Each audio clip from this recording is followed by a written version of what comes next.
Good evening.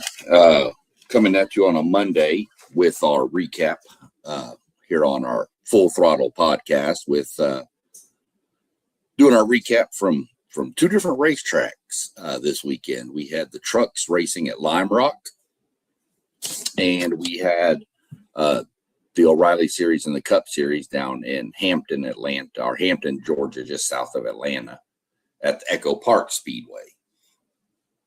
So didn't catch much of the truck race. Caught a little bit of highlights and stuff like that. So we'll go through that real quick here in a second. Caught a little bit of the O'Reilly Series. And then, of course, the Cup Series.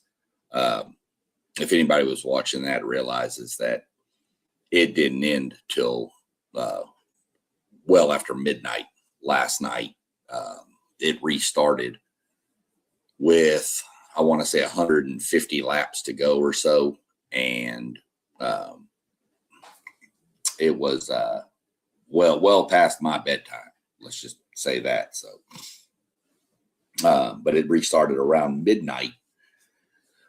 So I think somebody said, I think I saw somewhere that it ended about 2:00 in the morning. So long day for everybody, that the drivers, the crews, the broadcast teams, any fans that stuck around.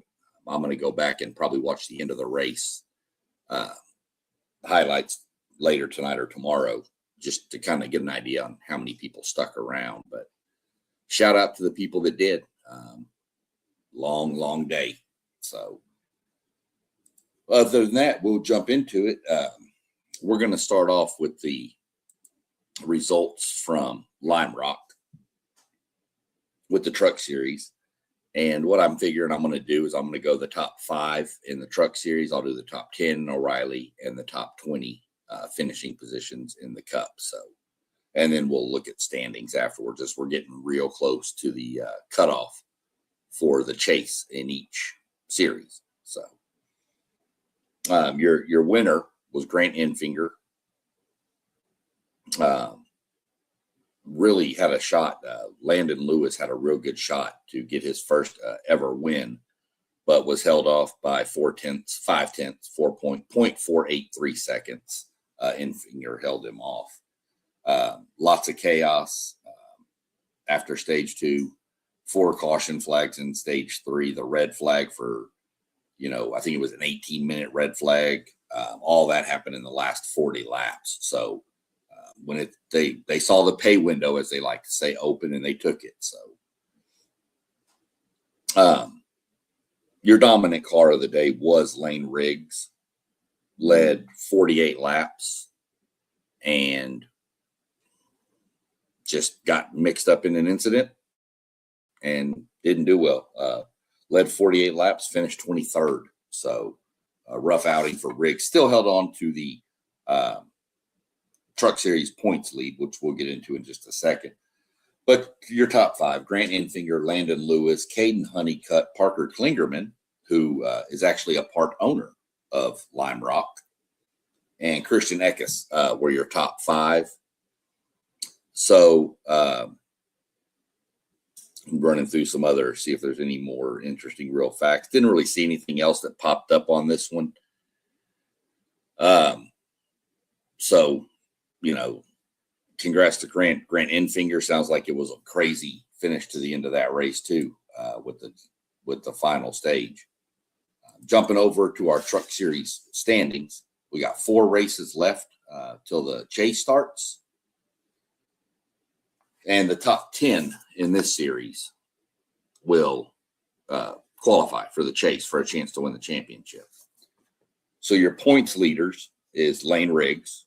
Caden Honeycutt 2nd, Chandler Smith is 3rd, Christian Eckes 4th, Gio Ruggiero is 5th. Great run by Gio Ruggiero so far this season. Ty Majeski 6th, Ben Rhodes 7th, Daniel Hemrick 8th, Grant Enfinger is in 9th, and Tyler Ankrum rounds out the top 10, the last spot. So looking at the cut line, which would be Tyler Ankrum right now, he has 318 points. He's leading Stuart Friesen and Jake Garcia by 17 points, both of them. So not a whole lot. You can make that up in a race weekend pretty quick if everything goes right and people in front of you have problems. And then Brendan Queen would be the third place. He's 21 points back. He's 21 points below the cut line. I mentioned him pretty well. Well, not only is he close to the cut line, but he's the only Ram, this being Ram, Dodge's first year back in the truck series. So your breakdown is you got 4 Fords, 4 Chevys, and 2 Toyotas as of right now. So kind of where we sit with the truck series. Truck series next heads to, let me look up their schedule real quick. That's one thing I did forget to look at, was where they were going next. I think they are also in with the Cup Series this weekend. We'll go check that out for sure. As soon as it comes up, there it goes. Yes, they are at North Wilkesboro Speedway this weekend. So they'll be with the Cup Series. I believe the Truck Series is taken this weekend. Or, I'm sorry, the O'Reilly Series is taken this weekend off. So we'll get a little bit of dual action this weekend. So that's what we're looking at from the Truck Series and the standings. Jumping over to the O'Reilly. This race was long. The Cup Series race was long due to weather. This race was long due to people not being able to drive, apparently. It's the best thing I pretty much heard said. This was a 4-hour race. Most Cup Series races are 3 hours, and they're longer in distance. So this race was way long. No surprise really on the winner, Justin Allgaier. I mean, he's the dominant car right now. So not only did he win the race, he also has already clinched the regular season championship. He could finish last in every race, and the next car could win every race, and he can't be caught. So that's pretty crazy to me that we've still got 3 races left and he can't be caught. So Justin Allgaier just dominated the whole thing. But didn't dominate the race, so to speak, just dominated the whole series so far. Now we jump over and we're going to look at the top 10 finishing positions here. Allgaier I mentioned first. Carson Kvapil came in second. Parker Retzloff was third. William Sawalich was fourth. Anthony Alfredo fifth. Garrett Smithley sixth. Brandon Jones seventh. Kyle Sieg eighth. Raja Karut ninth. And Jeremy Clements 10th. Some different names in the top 10. And you'll get that at a track like Atlanta where you have a lot of chaos, wrecks, all kinds of stuff happen. So Allgaier led 15 laps. The lap leader for this series was Sammy Smith, led 34 laps, finished 18th. Pole sitter Sam Mayer, dude just cannot catch a break at these tracks. 33rd, 33 laps, finished 31st. Led Sheldon Creed led 27, finished 25th. Just goes to show you that just because you're leading laps doesn't mean you're always going to win. That theory will be debunked when we get to the Cup Series. But, you know, Justin Allgaier, like I said, Kvapil made it close. It was 0.139 seconds was the margin of victory. So a close finish, which you expect at a track like this. But again, Justin Allgaier he's just in a different zone right now. One name you might notice was missing, a couple names missing from the top 10 that are normally there on the drafting tracks: Austin Hill and Jesse Love. Neither one of them cracked the top 10. So that was a little crazy to me. Austin Hill, normally he dominates Atlanta.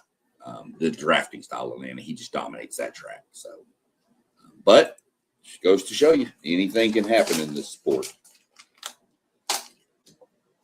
Looking at our standings, looking pretty good. Like I said, Justin Allgaier has already clinched the points lead. I'm getting harassed in here, y'all. My wife's making dinner, and she's like dancing. She's acting crazy. So, again, Justin Allgaier, he's already locked up the regular season title, so he's in. Jesse Love is second place. To put it in perspective, Jesse Love is second, and he's 240 points behind Justin Allgaier. So, Sheldon Creed's third. Carson Day's fourth. Quapple is fifth. Brandon Jones sixth. Austin Hill seventh. Sammy Smith eighth. Parker Retzlaff ninth. Sam Mayer 10. Brent Cruz 11. And Taylor Gray is 12. So 12 make it in this series.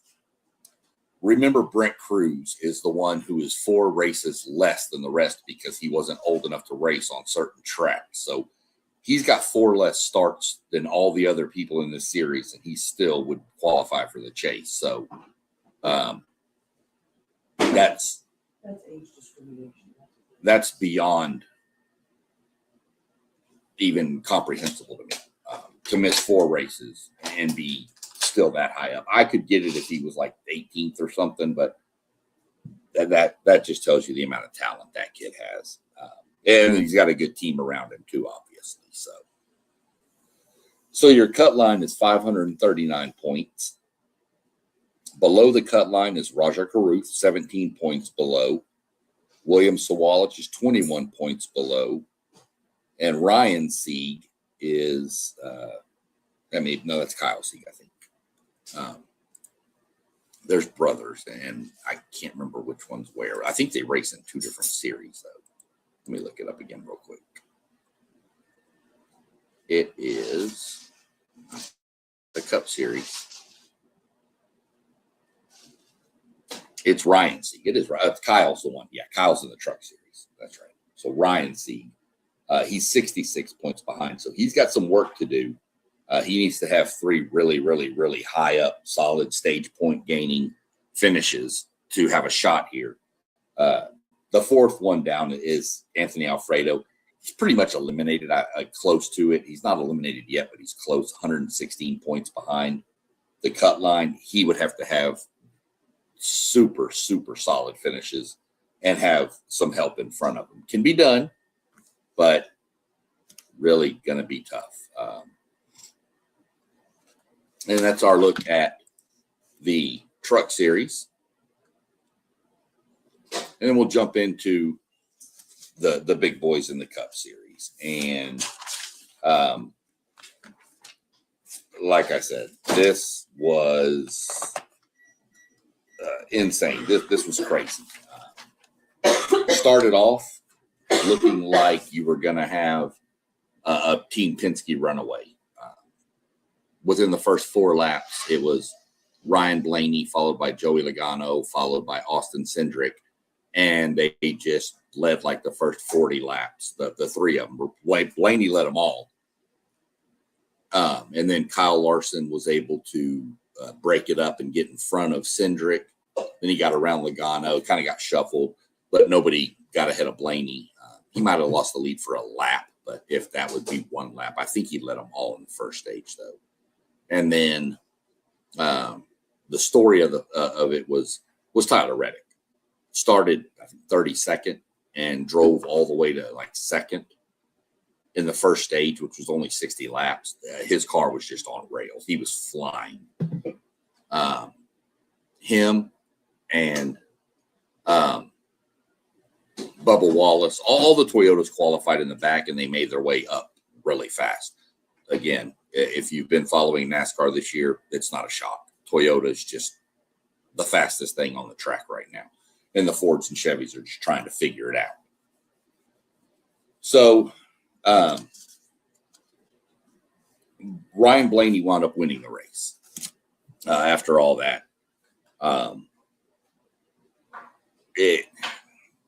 You had, like I said, they had finished 109 laps. 130 would have made it an official race, but they only got to 109 before lightning. Then the rain set in. Of course, then they have to dry the track, which takes an hour and a half, 2 hours to do that once it stops raining. So that was the long weather delay. Didn't really have a lot of chaos go on in this race up until the point where I went to bed. Didn't really have a whole lot of incidents. I know Bubba Wallace spun out at the end of stage 2. There was a couple of wrecks in the stage 3, but it wasn't anything like what we're used to seeing in Atlanta. And I don't know what the difference was now, whether the track is losing grip and so people were having more trouble. But Atlanta is normally a pack race, and it wasn't. There was separation between the cars, which is good. But if you like the pack racing, like the Daytonas, Talladegas, then you didn't really enjoy that. It's not what you were looking for in Atlanta. You were looking for the tight packs, the big wreck, all that good stuff. Didn't happen. And but it still put on great racing. There's no doubt. It was a great race from what I saw, and again, everything I've seen on social media and all the stuff I've seen by people. Biggest complaint was the weather. Why didn't we start the race earlier? Because we knew weather was coming. Look, we're not going to get into that. That's been the fight with NASCAR forever from all the fans. It is what it is. There's TV partners involved. NASCAR can't just say we're changing the race. They have to go to the TV partners and say, can we move it to this time? And if the TV partner says no, they can't. They're locked into that slot. With enough heads up, most TV partners would normally say yes. I know Fox did it for Daytona. I know there's different circumstances. So we're not even really going to delve too much into that. That's the biggest complaint I saw. But I'm even one that I will say that I'm not a fan of Sunday night racing unless you're off for a holiday on Monday. I prefer Saturday night races if we're going to do night. I love night races, so I want them, but I just prefer them on Saturday night. But again, that's a negotiation deal with the partners and the broadcasters and everybody else involved. So we'll leave it up to people that are way above my pay grade. So running through your top 20, Ryan Blaney wins the race, of course, as I mentioned. Christopher Bell came in second. Hocevar was third. Ty Gibbs was fourth. Eric Jones fifth. Great run. Eric Jones has been on a little bit of a streak here. SVG, Shane Van Gisbergen, coming in sixth was crazy. He's known as the road course guy. I mean, and he's getting better at ovals. He's working on it, and he's getting better, and he's getting a lot better. To where he could be a threat. Maybe not this year for the title, but in the next year or so, if he continues progressing like he is on the ovals, he's going to be somebody you're going to have to watch. Austin Dillon always does well at these style tracks. Was seventh. Tyler Reddick, there he is, eighth. Started 32nd, finished eighth. Joey Logano, ninth. Chris Buescher, 10th. Ross Chastain, 11th. Denny Hamlin, 28th start up to 12th. Chase Elliott, 13th. Austin Cindric, 14th. Michael McDowell, William Byron, Cole Custer, John Hunter Nemechek, Todd Gilliland, and Ty Dillon rounded out your top 20. Bubba Wallace did come in. He did finish the race second. However, controversy ensued. He was penalized. There's a rule on the super speedway type tracks that the yellow line is out of bounds. Yes, there's out of bounds in racing. And he went below that line and advanced his position. There's some speculation of did he advance his position or did he not? But everything I saw, he was in third place. he went below the line and came out even a nose, half a car ahead of Hocevar, which is advancing your position. It doesn't mean you go below the yellow line and take the spot. It means you go below the yellow line and you get further up the track than where you were. So a lot of controversy. Don't know what's going to come from it. I'll keep my, ears open to see if there's going to be any kind of appeal. But it relegated Bubba Wallace to a 29th place finish. So it's pretty important when we look at the standings. Second place points and 29th place points are pretty drastic. So,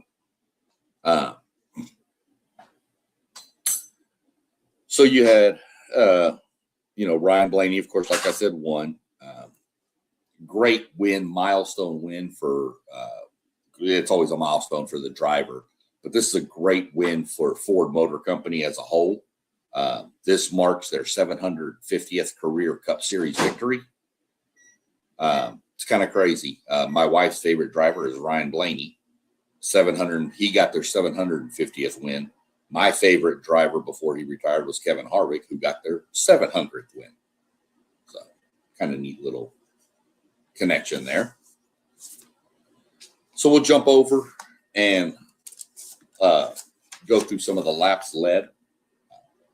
Like I mentioned before, it doesn't always mean you're going to win, except for the Cup Series, apparently. Ryan Blaney, there was 260 laps. He led 171 of them. It's because he's awesome.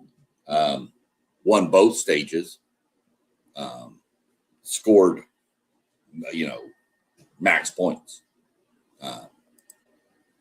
Scored 75 points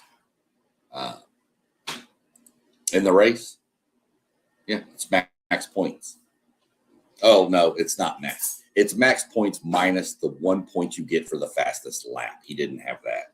Believe it or not, Cody Ware had that. So Ryan Blaney, got everything he could except for 1 point. He cut the lead down in the standings too. It's getting tight up at the top. There for a while, it was Hamlin and Reddick running away, and it's not so much anymore. So 171 laps, won both stages.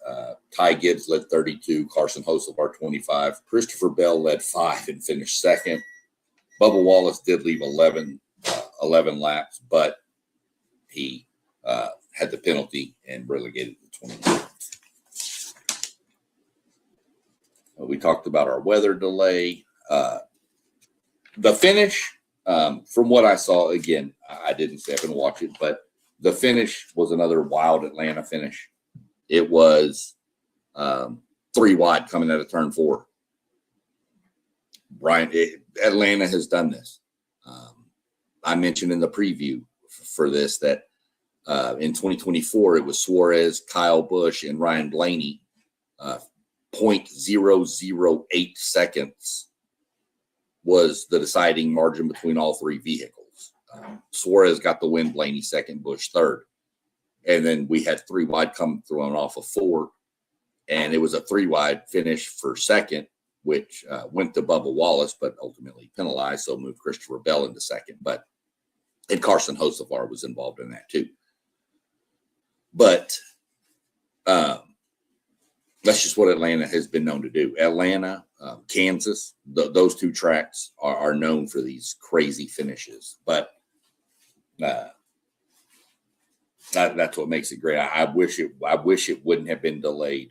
I would have loved to watch the end of that race, but Mother Nature said, I guess I need to go to bed. So that's what I did.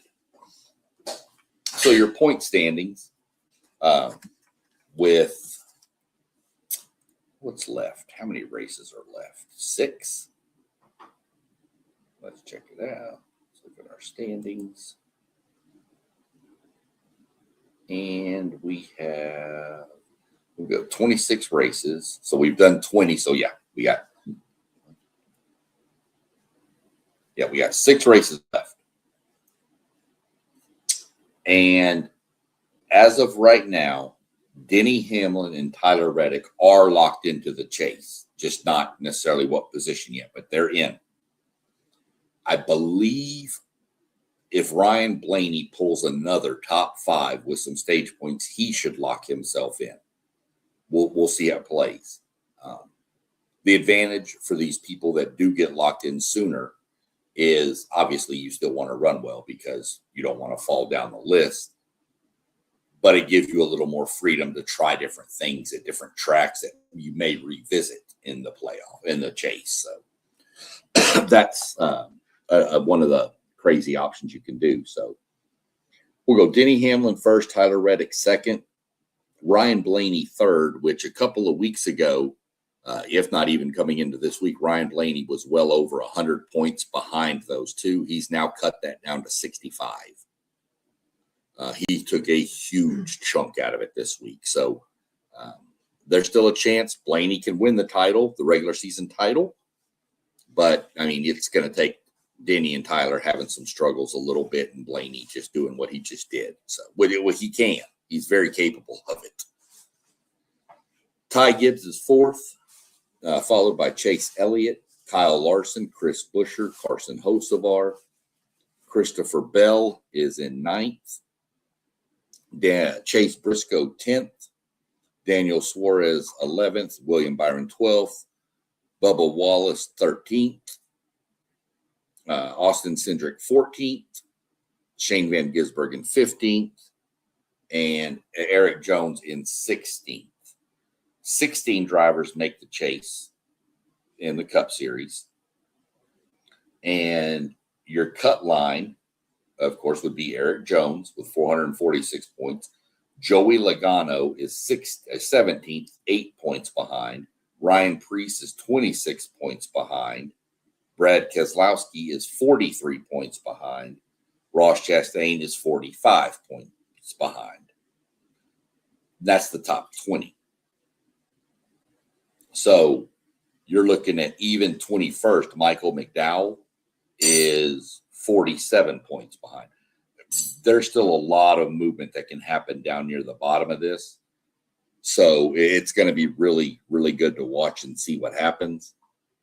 Right now, your count for your makes who are going to make it, the cars that are going to make it, you have 1, 2, 3, 4, 5, 6, 7 Toyotas. You have 6 Chevys and 3 Fords. You can see Ford's been struggling a little bit more this year. However, mentioning that, there are 3 Fords in that cut line battle with Logano, Preece, and Keselowski all right there. So you could flip this and have 6 Fords and, 4 Chevys or whatever. So there's still a lot to be determined as to what manufacturers are going to get in and make a run for this thing. We have like I said, not a double header, but a dual race weekend coming up this weekend at North Wilkesboro with the Truck Series and the Cup Series. North Wilkesboro is a fun track, little short track, fun track. It's one of the classic tracks from NASCAR. Everybody loves to go there. Everything I've ever heard about it was great. I want to say it's 3/4 of a mile long, 450 laps, which is 281.25 miles. So it's probably 3/4 of a mile long. I'll give some more info into North Wilkesboro and some of the history and stats on that coming up this Friday when we do our preview. The O'Reilly Series is off this weekend, and then all 3 series will be back in Indianapolis next weekend. We'll also we can look at this real quick. Let's look at the bracket challenge because that's still going on. We're in the semifinals now, and your semifinals are going to be Todd Gilliland. No, it's got to be Carson Hocevar. Let me see. I need to get to the different one. That's my bracket. My bracket's destroyed, so we don't want to look at that. Let's go look at the bracket real quick. Where are you at? There it is. Come on. I clicked view bracket. I didn't want to see mine. I know Chase Elliott advanced over Briscoe. They were matched up. I know Blaney, obviously, he won. He advanced over William Byron. And then I believe Christopher Bell knocked out Denny Hamlin. And then it should be Carson Hocevar. So your semifinal matchup should be Hocevar versus Elliott and Christopher Bell versus Ryan Blaney. Pretty interesting, believe it or not, for who's there. So, I mean, I had Elliott and Blaney, Bell knocking out. So, and Hocevar, it's pretty good. So we'll see what happens, how it all plays out. Just something fun to do. I love brackets. So. Other than that, everybody, go enjoy your Monday evening. I know we got the All-Star Home Run Derby tonight for baseball and the All-Star game tomorrow. Go like, subscribe. See all the channels scrolling down below me. Go like and subscribe to all of them. We're actually going to be on tomorrow. The WTP Sports Dudes will be on tomorrow, giving our college football breakdown. So tune in for that for sure. Go like, subscribe. You can find me here. You can find me on Patreon. You can find me on TikTok. Go like, subscribe, share it, hit the notification bell, and you'll know when I go live with some more of this great NASCAR content that we bring you here on the Full Throttle podcast. Other than that, have a good evening, and we will catch up next week or later this week.